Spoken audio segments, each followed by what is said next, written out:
পরিবেশের অবস্থা খারাপ থেকে খারাপতর হয়ে যাচ্ছে। যেখানে আকাশে ছিল বিভিন্ন পাখিদের কলরব, এখন তা পরিণত হয়েছে নিস্তব্ধে স্তব্ধ পুরীতে। পুরুরে যেখানে ছিল মানুষের উড়ু ডোবা, শান্ত, শীতল, স্বচ্ছ জল, এখন তারও পরিবর্তন ঘটেছে। এই জল উড়ু থেকে নেমে এসেছে পায়ের গোড়ালির কাছে, তবে তাও নেই স্বচ্ছ। আকাশে মেঘ আছে, তবে পৃথিবীর বুকে বৃষ্টিরূপে তা ঝরে পড়বার মনোবাঞ্ছনা নেই।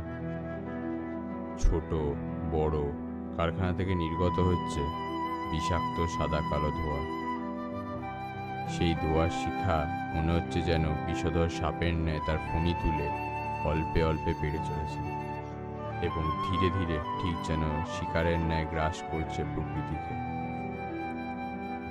গ্রীষ্মের বিকাল মানে যেখানে আমরা দেখে এবং জেনে এসেছি কালবৈশাখীর করাল ছায়া, এখন বর্ষাকাল ও তার বৃষ্টি ভেজা রূপ দেখতে অনীহা বোধ করে। কি হয়েছে পরিবেশে? সত্যি কি আমরা মানুষরা এতটাই অন্ধ বা স্বার্থপর হয়ে গেছি যে চোখের ঠুলি এঁটে নিয়েছি?